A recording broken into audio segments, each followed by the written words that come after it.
We got an estimated quote of £1,515 and 40 pence as the solicitor's fee. And this is one of many other costs we incurred towards buying our first property in the United Kingdom. Now, in this video, I'm going to share with you all the costs we incurred and how much we spend throughout the entire mortgage process from start to finish.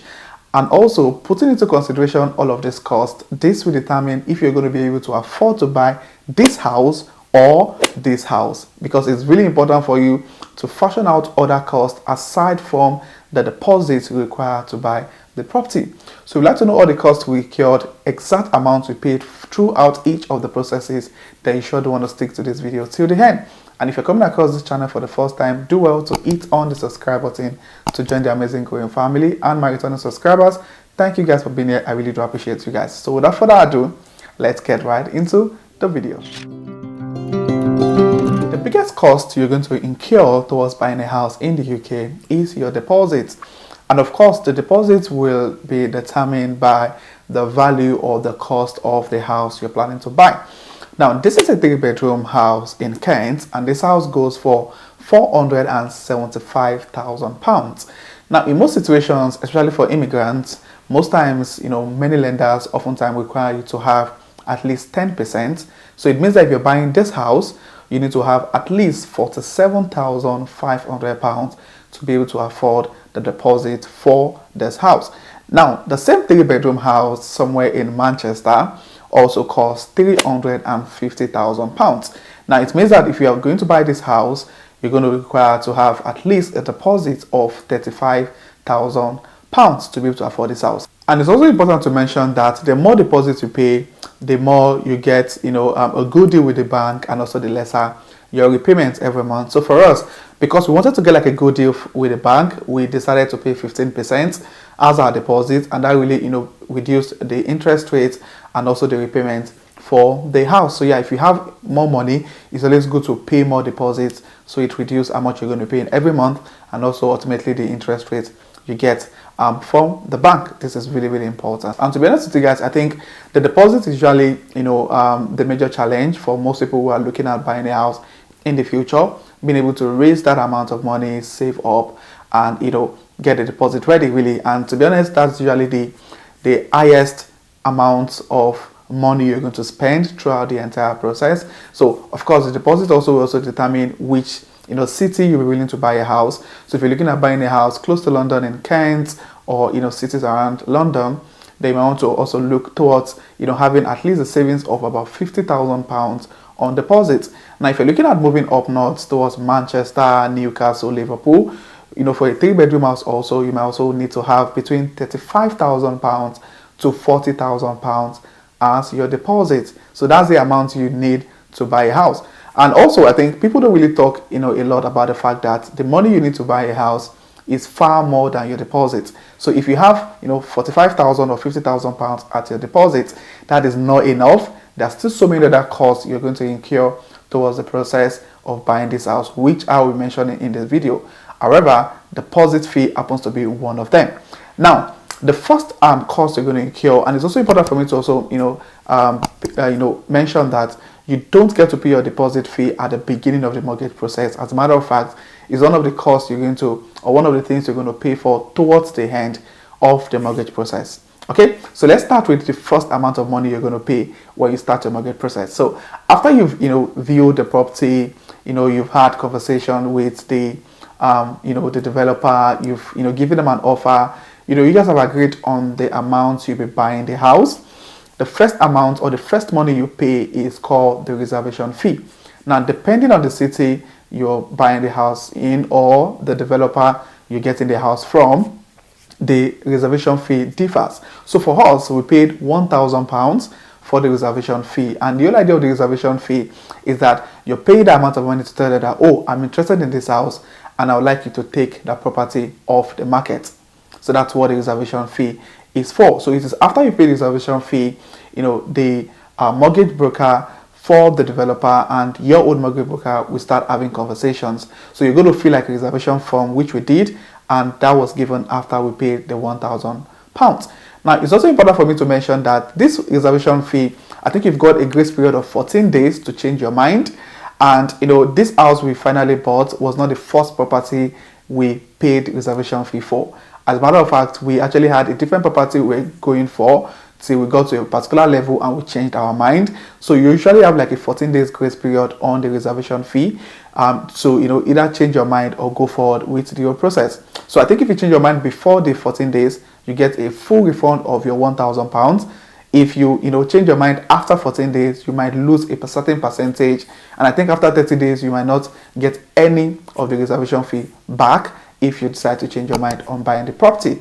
So the first amount you're going to incur is the reservation fee. Now, after you've been able to have the mortgage broker, for the developer is happy with the information they got from the mortgage broker, showing that you can actually afford the house, then your solicitor also steps in. So the developer solicitor and your solicitor will start having conversation, and that is the point whereby you need to pay what is called the solicitor's fee.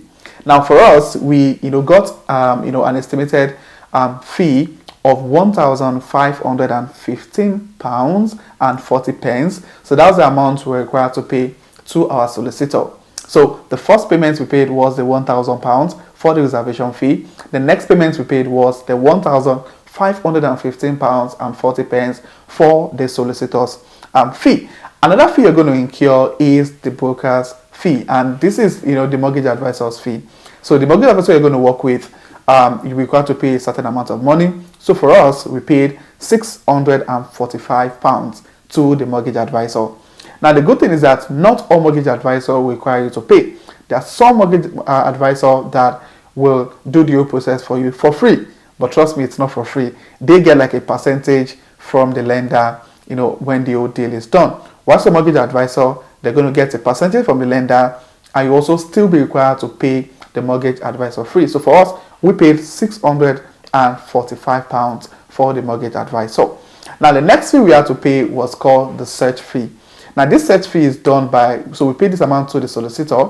That's excluding the amount they got, we paid for the solicitor's fee. So the search fee is just basically for them to do a search around the house to be sure you're not buying a property that has a problem. So they do a lot of search to see, is it on a pipeline, different things really. So that's what your solicitor is going to do, and we had to pay £250 for the search fee to the solicitor, and they did all they had to do. Now, another cost you're going to incur towards buying a house in the UK is the stamp duty. Now, the thing is, for stamp duty, if you're a first-time buyer in the UK, you don't have to pay stamp duty. So for us, because we're buying our first house in the UK, we paid £0 on stamp duty, so we didn't have to pay the stamp duty at all. So for first-time buyers, stamp duty is £0. Now, another thing we had to pay really was the home insurance. So now after the lender is happy, they've done their credit check, they've done a hard search on your credit history, and they are happy and comfortable to give you the money you need for the mortgage. Now you need to actually get your home insurance, and the whole home insurance idea is just for you to make sure that the bank want to be they want to have like a buffer to be sure that that house is insured. So in case there's a problem with the house, the insurance company will be there to help financially to sort whatever issue you have with the house. So most lenders will not give you the money until you've been able to do your home insurance. So for us, the home insurance we paid, we're actually currently paying £49 per month. So just to insure the house and make sure, and I think the home insurance covers like structural issue with the house, if there's a fire, all of those kind of stuff, the home insurance covers that, and you need to have the home insurance before the lender will be willing to drop the money required for your mortgage. Now, another cost we incur was the life insurance. Now, this life insurance was important because, in situations whereby you have to, probably one of the partner died, and, because it's a joint effort to, pay back the mortgage, the life insurance helps like pay off the entire mortgage. So for us, we're currently paying about £43 monthly for the life insurance. For the life insurance we did, the insurance company would pay off the entire value of the house if one of the partner dies. So that's one of the things we have to incur also, which is the life insurance. Now another thing we incurred during the process was the removal cost, guys, because we were moving from one city to another city. It was quite expensive for us, so we paid £1,100 to move our property from one city to another city. And trust me, guys, that was a lot. Paying £1,100 to move your property, that was really a lot, to be honest. And depending on your situation, if you're moving from one location to another within the same city, the cost might be lesser. Or if you don't have loads of property and you've got a car, you might not incur any cost around removal cost. But for us, we paid £1,100 for that. Now, and that cost we also need to also put in mind is your first mortgage payment. Guys, you need to put that in mind, because the moment you complete, the repayment starts from that day. So you need to have, also have that particular budget in mind. And if you're probably completing the process, let's say 1st of May, you might not pay any amount throughout the entire month of May.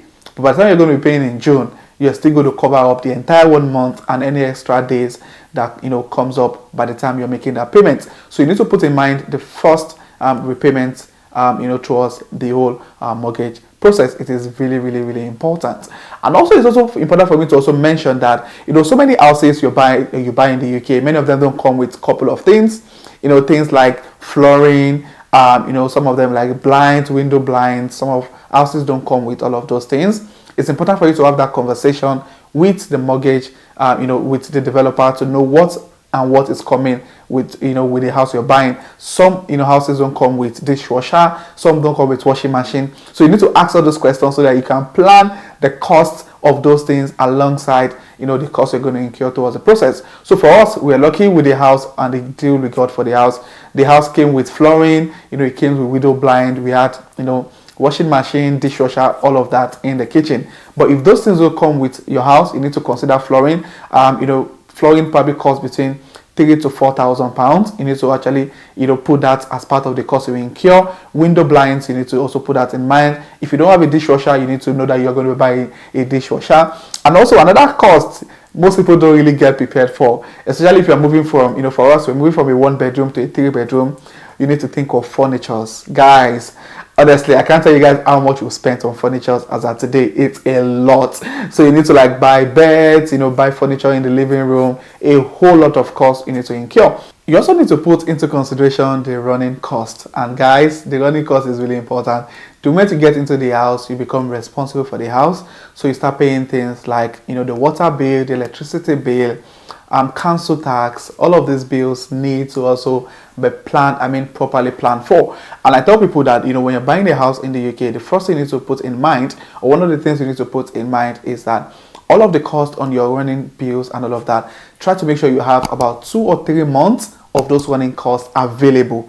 Because I understand that you're still working, you're still making money on a monthly basis, but at the same time, so you don't put yourself on a lot of pressure. Because trust me guys, the first payments we made after we got into this house was a lot. And it was running to about £3,000 to £4,000, because we had to pay, we decided to pay the first 2.5 months on the first payment, because we don't want to have any debit allowed for the next 2.5 months. So we paid the first 2.5 month repayments cost, and also the running cost. The bills for electricity wouldn't come until, for now we still don't even have it, but they said we're going to get a bill that's going to come in about 2 or 3 months after we moved into the house. So we're still waiting for that cost. We don't know how much that will be, but we're just hoping it's not going to be a lot. So it costs really a lot. So if you're planning your cost, or the other fee, or the other amount you're going to spend after you've gotten into the house, make sure you have a plan of 2 or 3 months bills on ground already, so you don't put yourself on so much financial pressure. And honestly, personally, I advise people, if you're looking at buying a house, the best thing is to make sure that aside from the deposits, have another £10,000 saved somewhere. Honestly guys, because you're actually going to spend more than that. For us, I think we spent over £10,000 already on the other costs we've incurred after buying this house. So guys, so please put that in mind. So if your deposit is about £45,000 or £50,000, make sure you have 10 to 15,000 kept somewhere to sort out all of those costs that comes after buying a house. So these are all the costs we've incurred. I promise I've forgotten some of them, but these are the major costs we've incurred so far towards buying the house, and even after we've been able to get the keys to the house. So if you have any question around cost implication, please state in the comment section. And if you're you want me to share other videos around, I'm going to be sharing a video on how to build your credit score. Please, if you still want that, please also state in the comment section. And also, if you find this video insightful or resourceful, click on the like button. And if you're coming across my channel for the first time, do well to hit on the subscribe button to join the amazing growing family. And my returning subscribers, thank you guys for being here. I really do appreciate you guys. So this will be the end of this video, and I'll see you guys in my next video. Thank you.